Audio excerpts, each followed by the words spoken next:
can feel it before you even taste it. It slides off the spoon too fast, like water pretending to be syrup. It lacks that heavy, viscous drag that tells your hand something substantial is there. You bring it to your nose, expecting the deep, floral hum of clover or the sharp, earthy tang of buckwheat. But instead, you get a flat, sterile sweetness that smells like a factory floor, not a meadow. And when you finally taste it, it hits the back of your throat with a sugary spike that vanishes instantly, leaving no warmth, no complexity, just the hollow echo of corn syrup. You stand there in your kitchen, the morning light hitting the counter, and you feel that small, sinking guilt in your chest. You worked hard for those dollars. You traded your time, your sweat, your energy for that jar on the shelf. And now, looking at that clear, runny liquid, you know you have been fooled. You might blame yourself. You might think you should have known better, that you should have read the label more closely or shopped at a different store. But I am here to tell you that this failure is not yours. The modern world has moved so fast, spun so many webs of convenience and cost-cutting, that it has forgotten the old way. It has forgotten that food is supposed to have weight, history, and truth. We are surrounded by imitations that look right from 10 feet away, but fall apart under the slightest scrutiny of an honest eye. But today, that changes. By the time we are done speaking, you will not need a laboratory to know what is real. You will have the verified rules, the old senses sharpened by new understanding, to spot the fake in seconds. You will never again pour a lie onto your bread. I am Isaac Beiler, and I keep house and farm here in Lancaster County, the way it was handed down to me before the world got so fast. My hands are rough from the soil and the wood, but they know the difference between what is grown and what is made. I do not speak to you from a studio with bright lights and a teleprompter. I speak to you from my porch, with the smell of damp earth and curing hay in the air. If you value this kind of plain, practical know-how that the world is trying to bury, I would ask you to subscribe to this channel. It helps us keep these old traditions alive for the next generation. It tells the algorithm that there are still people who care about the truth of their food, not just the speed of its delivery. We are building a community here, not just an audience. A place where wisdom is shared like seed corn, saved from the best harvest to ensure the next one is strong. Now, one honest word so you trust me. These methods I am about to share with you are not magic. They will not turn bad honey good. They will not make a cheap substitute taste like wildflower nectar. What they will do is save you from being cheated. They will give you the confidence to walk into any store, pick up any jar, and know within moments if it is worth your money. Some of these tests require nothing but your eyes. Others require a glass of water or a match. They are simple, but they are absolute. Do not expect miracles. Expect clarity. Expect to stop wasting your resources on things that have no soul. That is the promise. And in my family, a promise is a bond stronger than steel. You must understand why this happens. It is not an accident. The modern grocery system is designed to run on waste and confusion. Big brands and large distributors profit from your lack of knowledge. They know that if they make the packaging bright enough, the price low enough, and the text small enough, most people will not look twice. They mix high fructose corn syrup with a drop of honey flavoring and call it a blend. They heat real honey to such high temperatures that it kills all the enzymes, destroys the pollen, and turns it into mere sugar water, just so it stays clear and pretty on the shelf for years. This is a system that values shelf life over life itself. It values uniformity over character. It runs on the assumption that you are too busy, too tired, or too uninformed to notice the difference. But plain knowledge costs only pocket change. It costs you nothing but attention. When you learn to see what is really in front of you, you take power back from that system. You stop feeding the machine that wants you confused. You start supporting the beekeepers, the local farmers, the people who actually tend the hives and watch the seasons change. This is not just about honey. It is about refusing to accept a counterfeit life. It is about demanding that what enters your body has integrity. The market wants you to believe that science is only for the experts in white coats. But I tell you, the oldest science is observation. It is watching how a thing behaves in the world. It is knowing that nature has rules, and when those rules are broken, The evidence is always there, waiting for someone who knows how to look. The first rule is to look at the flow. This is what we call the ribbon test in the old markets. Take your spoon and lift it out of the jar. Watch how the honey falls. Real raw honey is heavy. It has density. It should fall in a continuous thick ribbon that folds over itself on the surface before slowly sinking in. It does not splash. It does not break into droplets mid-air. If the honey pours like water, if it splashes and disappears into the mass immediately, it has been diluted. The scientific reason for this is viscosity and water content. Real honey has very low water content, usually below 18%. This low moisture is what preserves it naturally. Fake honey, or honey that has been heated to death, often has added water or syrups that thin it out. The proteins and complex sugars in real honey create a structure that holds together. When that structure is broken by heat or dilution, the tension is gone. So lift the spoon, watch the ribbon. If it breaks, put it back. The second rule is to look for the cloud. Modern consumers have been trained to think that clear means clean. In the world of honey, clear often means dead. Raw, unfiltered honey will have a slight haze to it. It may have tiny specks of beeswax, propolis, or pollen suspended in it. It is not perfectly transparent like glass. This is what we call living gold. Those particles are proof that the honey came from the hive and was not passed through industrial microfilters that strip away everything except the sugar. Scientifically, pollen is the fingerprint of the honey. It tells you where the bees were working. If you see a jar that is crystal clear, glowing like a jewel, be suspicious. It has likely been ultra-filtered to remove the pollen so that the origin cannot be traced, or it is simply syrup. Look for the imperfection. Look for the life in the cloud. A little haze is a sign of honesty. Perfect clarity is often a sign of processing. The third rule is the thumb test. This is a tactile check that requires no tools. Put a small drop of honey on your thumb.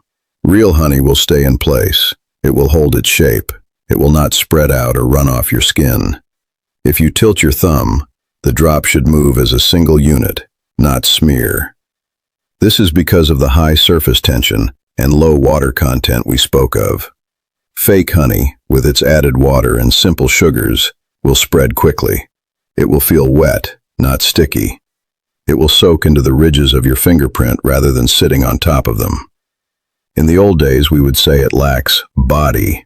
It feels thin and insubstantial. Your skin is a sensitive instrument. Trust it. If it feels like water with sugar in it, it probably is. If it feels like a dense, warm resin, it is likely real.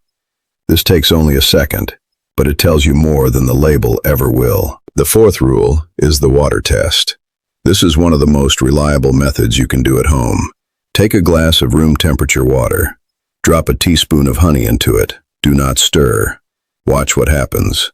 Real honey is heavy and hydrophobic in its natural state.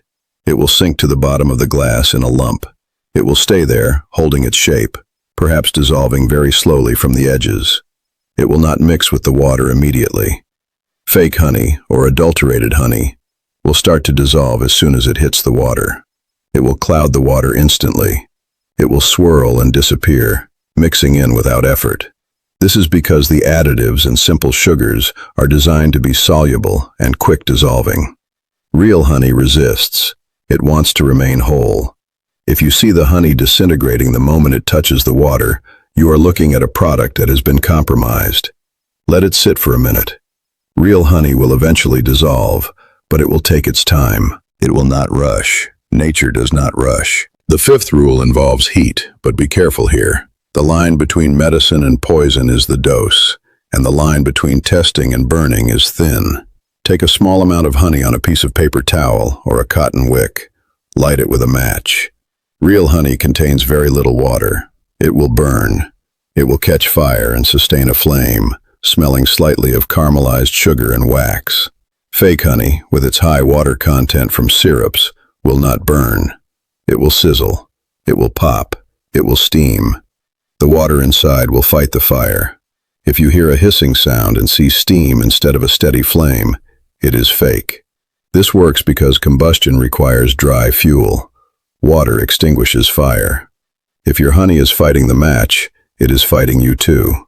But remember, use only a tiny amount. Do not set your kitchen on fire. A small dot is enough. This is an old trick from the apiaries, used to check the dryness of the comb honey before harvesting. It works just as well for the jar on your shelf. The sixth rule is to look for crystallization. Many people throw away honey when it turns solid or grainy. They think it has gone bad. This is a great mistake. In fact, crystallization is one of the surest signs of real raw honey. Over time, the glucose in real honey will separate from the water and form crystals.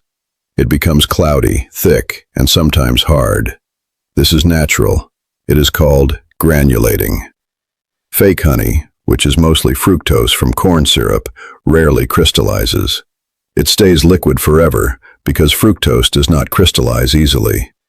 If you have a jar of honey that has been sitting in your cupboard for 6 months and it is still perfectly clear and runny, be wary. Real honey changes with the seasons and time. It lives, it evolves. If you buy raw honey and it crystallizes, do not throw it out. You can gently warm it in a bowl of warm water to return it to liquid, but know that the solid state is a badge of honor. It proves the honey has not been superheated to destroy its natural structure. Embrace the grain. It is the texture of truth. The seventh rule is the taste and the aftertaste. This is the final judge. Real honey has a complex flavor profile. It tastes of flowers, of earth, of the specific plants the bees visited. It might be fruity or woody or spicy, but the key is the aftertaste. Real honey leaves a lingering warmth in the throat. It has depth. The sweetness fades slowly, replaced by a subtle tartness or floral note. Fake honey tastes like one note, sweet. It hits your tongue with a sharp, intense sugar rush, and then it is gone. There is no finish, no complexity. It tastes flat. It tastes like candy, not like food. Train your palate to look for the finish. Swallow a small amount and wait. Does the flavor vanish, or does it stay with you? Real honey stays. It resonates. If the taste disappears the moment you swallow, you are eating refined sugar, not honey. Your body knows the difference, even if your mind tries to ignore it. Listen to that silence after the taste. If it is empty, the honey was too. In a kitchen run with care, there is no such thing as garbage. This is a belief we hold tight in Lancaster County. When you find that a jar of honey is not quite right, or if you have raw honey that is crystallized beyond your liking, do not toss it. There is always a use. Crystallized honey is excellent for baking. Because it is already solid, it incorporates into doughs and batters differently, creating a moister crumb. Use it in gingerbread or spice cakes. The texture disappears in the heat, but the flavor remains. If you have honey that you suspect is diluted but not harmful, use it for cleaning. Honey is naturally antibacterial.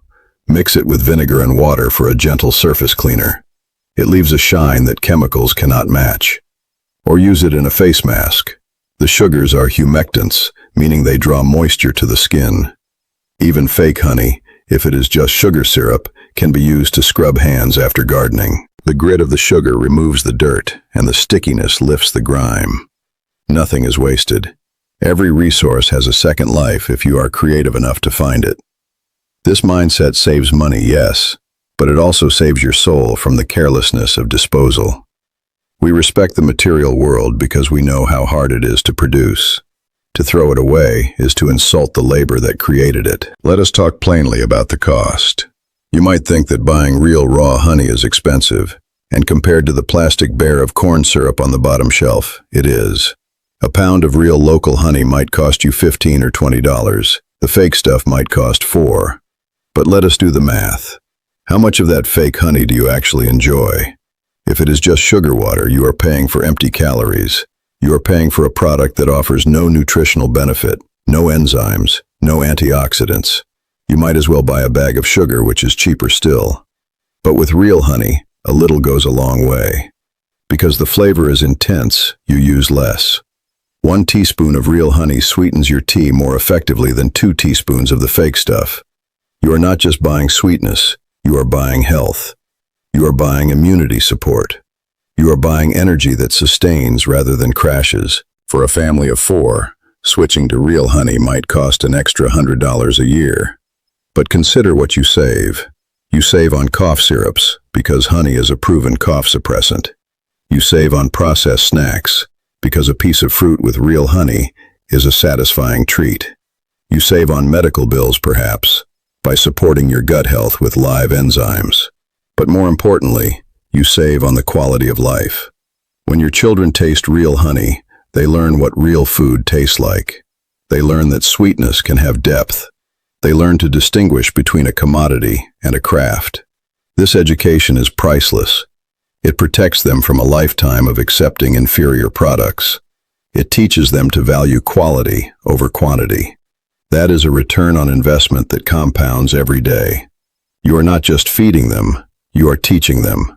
And that is worth every penny. I want to hear from you. I want to know who is listening. Tell me in the comments what state you are in. Tell me your county. Tell me how old your house is. I read every word. I want to know if you are in a farmhouse in Ohio, a townhouse in Georgia, or an apartment in New York. I want to know if your floors creak with history, or if they are new and quiet. This information helps me understand who I am speaking to. It helps me tailor the wisdom to your life. We are not just voices in the dark. We are neighbors across the miles. Share your stories. Have you been fooled by fake honey before? Did you know these tests?